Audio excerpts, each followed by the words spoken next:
Olá, meus amigos, muito boa tarde a todos. Estamos aqui de volta para trazer para vocês mais um capítulo desse livro que está aqui, o título Mais Perto, psicografia do nosso querido Francisco Cândido Xavier, da Lavra do Emmanuel. Eu disse no primeiro capítulo, na verdade, que nós gravamos aqui, que esse livro fala muito de perto ao meu coração, porque poucos meses depois do lançamento desse livro, nós tivemos a oportunidade de estar em Uberaba em setembro. Acho que o livro tinha sido lançado em março, por aí assim, e eu comprei com muita felicidade lá na livraria e consegui um autógrafo do Chico nesse livro, como vocês estão vendo aí, né? E isso foi no dia 24 de 9 de 83. Então isso para mim é de uma grande importância espiritual, ter tido esse contato com o Chico há tantos anos atrás e hoje está podendo gravar essas notas aqui para vocês de incentivo, de estímulo, de confiança, que é o objetivo do nosso canal, né? Nós temos esse canal aqui, canal Reflexões Espiritualistas, que se dedica integralmente a discutir os assuntos sobre a doutrina espírita e o Evangelho de Jesus, obviamente, né? Quase não há tempo para a gente inserir algum outro assunto, sempre me passa pela cabeça diversos temas que eu vejo dando volta por aí na imprensa, mas eu acho que vale a pena insistir na Lavra do Chico Xavier, que psicografou mais de 500 livros, Emmanuel, André Luiz, né, e tantos outros. Então eu sempre peço àqueles que estão me assistindo que, se gostarem, deixem aí o seu like, né, que está aparecendo aqui. Se inscrevam no canal, nós temos mais de 1.200 inscritos hoje, o que me dá muita alegria, porque essas pessoas estão podendo compartilhar conosco essa experiência, né?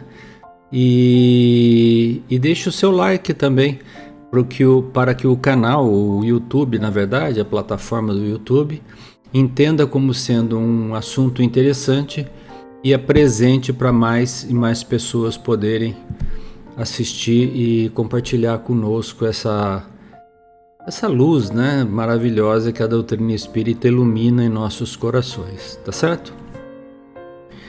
Então, dito tudo isso, vamos aqui ao nosso capítulo de hoje, que se chama Se Tivermos Fé.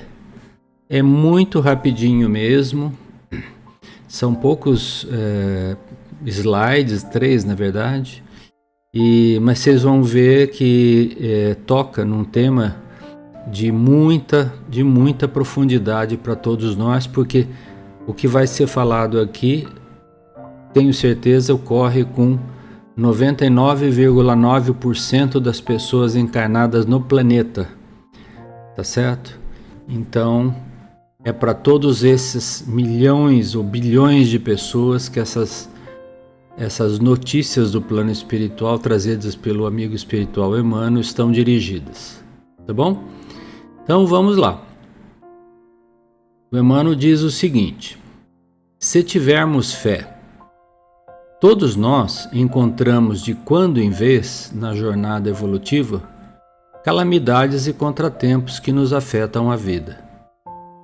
Isso é invariável, por isso que eu falei que é 99,9%, porque nós estamos encarnados num planeta de expiação e provas.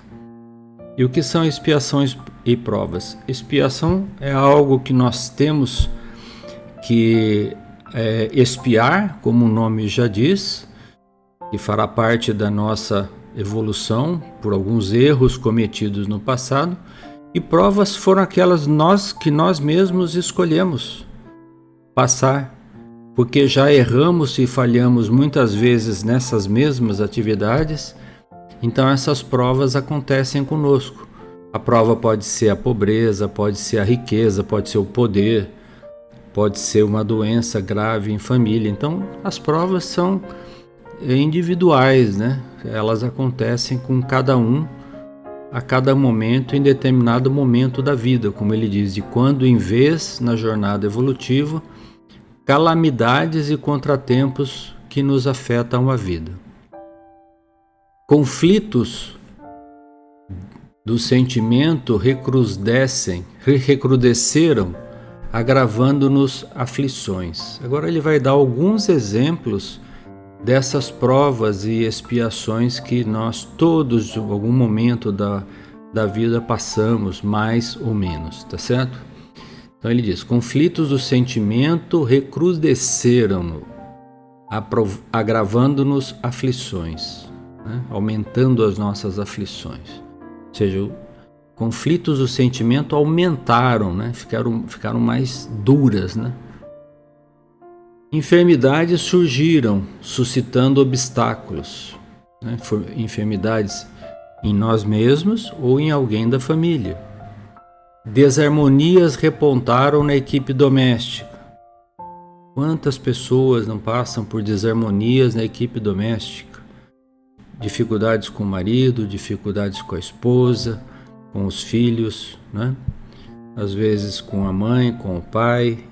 São inúmeras situações. Mas aqui a gente tem que lembrar, né, gente? Sempre lembrar que nós escolhemos o lugar onde deveríamos nascer. Não é o acaso. Nós não nascemos naquela família por acaso. A nossa mãe não é uma mãe escolhida por acaso. Ela faz parte de um planejamento reencarnatório que nós participamos antes de encarnarmos aqui. Sabíamos direitinho quem ia ser nosso pai, quem ia ser nossa mãe, ou se nosso pai iria nos abandonar por conta de um abandono que eventualmente nós fizemos no passado com outra pessoa ou com ele mesmo, né? Enfim, nada é esquecido, todos os detalhes são analisados, todas as conveniências. E digo mais, Deus não coloca provas e expiações maiores do que a nossa capacidade de suportar, porque Ele nos ama, Ele quer que nós saibamos vencer essas dificuldades, né? Então Emmanuel continua, os exemplos. Empreendimentos promissores entraram em fracasso. Aquela coisa tinha tudo para dar certo, deu errado. Prejuízos nos golpearam de chofre. Então a pessoa não estava preparada e acontece um prejuízo por essa ou aquela razão. Desapareceram amigos. Nossas palavras terão tido interpretação infeliz, granjeando-nos adversários gratuitos. Eu tenho que confessar para vocês que muitas vezes isso me aconteceu. Por que aconteceu? Porque eu sou uma pessoa muito ansiosa, eu quero resolver as coisas rapidamente. Então muitas vezes a gente atropela, vamos dizer assim, as situações e pessoas na melhor das intenções ou das boas intenções, mas cada pessoa é um mundo separado. Então o que para mim é fazer uma coisa rápida e objetiva, para o outro não é. E se esse outro é seu par no trabalho, seu chefe no trabalho, muitas vezes aquilo é interpretado com um viés que você não tinha pensado, ou com arrogância, ou com incoerência. Então é comum a gente ser mal interpretado por uma frase infeliz, por uma atitude infeliz no trabalho profissional ou em casa. E sem querer, a gente arruma adversários gratuitos desta vida, não são nem de vidas passadas, desta vida, né? Então, é muito importante ter paciência com as pessoas. Eu não sou um grande exemplo de paciência para dar para vocês, porque eu estou aprendendo a ter paciência ainda, mas nós temos que ter paciência com as pessoas. A velocidade de uns é diferente da nossa. A compreensão de determinados assuntos é muito diversa. Então nós temos que ter calma, temos que ter paciência. E eu falo isso olhando para vocês como se fosse um espelho, porque eu estou me vendo aqui na transmissão e é para mim que eu estou falando. Aliás, dizem que para os expositores espíritas, né, em geral os temas são para eles mesmos em primeiro lugar, né? Então eu sempre encaro assim. Então o Emmanuel continua. Discórdias conturbaram-nos a marcha. Discórdias, desentendimentos familiares, pessoais, profissionais ou num negócio, né?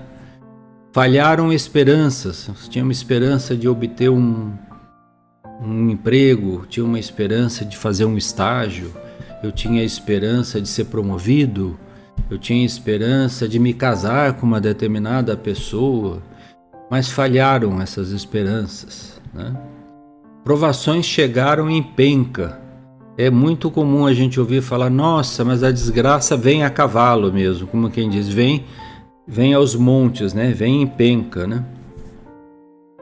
Injúrias e pedradas caíram sobre nós, às vezes injúrias gratuitas, pelos nossos pontos de vista, pelas nossas posições, às vezes ideológicas, indevidamente externadas, né?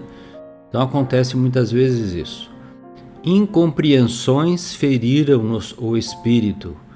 Então você esperava fazer uma coisa, esperava ser compreendido, faz com a melhor das intenções e aqueles para quem você está fazendo interpretam o contrário. Então incompreendem ou não compreendem suas atitudes. Então você se sente ferido no espírito por ser incompreendido nas suas aspirações ou desejos ou vontades, né? Desabaram lutas e desafios em nossas trilhas de experiência. Ampliaram-se inquietações. Então tudo isso aqui, essas 2 páginas que nós lemos, acontecem a todo momento, a todas as pessoas. Deve estar acontecendo agora com alguém que está assistindo esse vídeo, ou aconteceu, ou pode acontecer, porque nós todos estamos, repito, num planeta de expiação e provas, que não é um planeta de turistas. Nós não estamos aqui a passeio, nós estamos aqui a trabalho. Que trabalho é esse, Túlio? Trabalho de redenção espiritual, de renovação espiritual. Mas para isso, a gente tem que ter paciência para com os outros e para com a gente mesmo, né? Saber qual o nosso tempo de realizar e de colher, tá certo? Então, vamos lá. Aí o Emmanuel termina dizendo assim: entretanto, agora olhem bem, gente. Entretanto, atravessarás incólume sombras e lágrimas, tribulações e empeços diversos, se tiveres a coragem de conservar a fé.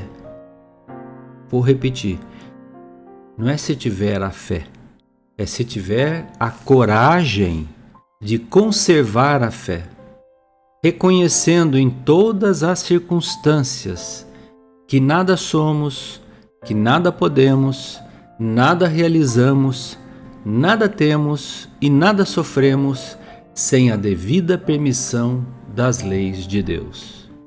Isso é fé. É acreditar que Deus sabe o que faz, que Deus quer o melhor para nós. Tá certo? Nem uma folha de uma árvore cai sem que a vontade de Deus seja respeitada. Tá certo? Porque Deus é suprema justiça, suprema bondade. Ele não cuida só da Terra, um planetinha no nosso sistema solar, perdido lá num braço de Órion da nossa galáxia, né? A Via Láctea. Não, são bilhões de estrelas, bilhões de galáxias, em cada galáxia 100 a 200 bilhões de estrelas. Por isso que lá no Evangelho segundo o Espiritismo tem um capítulo que diz assim, o título: Há muitas moradas na casa de meu Pai. Não só as moradas espirituais aqui da Terra, as diversas cidades espirituais que existem aqui na Terra. Não, a imensidão de sóis e planetas espalhados nesse universo. E vocês acham que Deus está dormindo, deixando acontecer todas essas aflições e inquietações conosco de graça, sendo que Ele nos ama profundamente, né? Então, as provas, gente, para dar um exemplo assim muito simples, é como nós somos ainda crianças espirituais. Pensa no teu filho. Quando você leva ele para tomar vacina, vai dar uma injeção de vacina nele. Vai doer? Vai. Mas você não dá injeção no seu filho com vacina ou para algum tratamento médico? Dá. Na hora ele não chora, reclama, mas faz bem para ele. Você não obriga, de certa forma, que teu filho vá na escola todos os dias? Pode ser que ele não goste de acordar às 6 horas todo dia da manhã para ir na escola, mas é para o bem dele. Então, nós sabemos o que é bom para os nossos filhos. Deus sabe o que é bom para nós, né? Então, a gente tem que acreditar nisso, gente. Porque daí, as situações mais aflitivas pelas quais estaremos passando, nós passaremos de maneira melhor, né? A doutrina espírita, eu sempre digo, não tira os nossos problemas assim, como um milagre, como muitas vezes alguém possa imaginar. Não, ela nos ensina a passar pelas dificuldades de cabeça erguida, com a coragem da fé. Por que coragem da fé? Porque desanimar, chorar, gritar não é corajoso, né? Isso é o contrário de coragem, tá certo? A coragem é permanecer firme na fé. Eu vou trazer para vocês uma coisa da minha infância, que eu tenho na minha memória até hoje, porque antes de ser espírita, eu frequentava com a minha mãezinha a igreja metodista de Pindamonhangaba. E lá no púlpito, assim, onde fica o pastor falando, tinha escrito o Salmo 23. E ele ficou gravado na minha mente o tempo todo, porque eu ia com ela e ficava lendo aquele Salmo 23 e aquilo me parecia extremamente reconfortante, né? Então, o que fala o Salmo 23 para vocês lembrarem, né? Aqueles que não lembram. O Salmo 23, né? Tá lá no Velho Testamento. O salmista fala o seguinte: o Senhor é meu pastor, nada me faltará. Deitar-me faz em verdes pastos. Guia-me mansamente às águas tranquilas. Refrigera a minha alma. Guia-me pelas veredas da justiça por amor do seu nome. E agora vem a parte que me marcava muito. Ainda que eu andasse pelo vale da sombra da morte, não temeria mal algum, porque tu estás comigo, a tua vara e o teu cajado me consolam. Preparas uma mesa perante mim na presença de meus inimigos, unges a minha cabeça com óleo e meu cálice transborda. Certamente que a bondade e a misericórdia me seguirão todos os dias da minha vida, e habitarei na casa do Senhor por longos dias. Olha que maravilha que o salmista trouxe para nós. Ainda que eu andasse pelo vale das sombras da morte, eu nada temeria, porque tu estás conosco. É um ditado de fé maravilhoso que esse salmista nos trouxe, né? Deixo aí para vocês procurarem, né, no Velho Testamento, Salmo 23. É muito lindo, gente, muito lindo. Então é isso, minha gente. Nós vamos terminando por aqui. Deixo aí um beijo no coração de todos vocês. Nos vemos na próxima semana. Espero que tenham gostado. Se gostarem, lembrem aí de deixar seu like, compartilhar com os amigos, porque muitos amigos poderão estar precisando ouvir isto que eu estou trazendo para vocês agora, que não é meu, é do Emmanuel, é dos amigos espirituais, né? E quem sabe isso seja assim de grande alento para todos nós e para todos eles, tá bom? Um beijo aí, fiquem com Deus.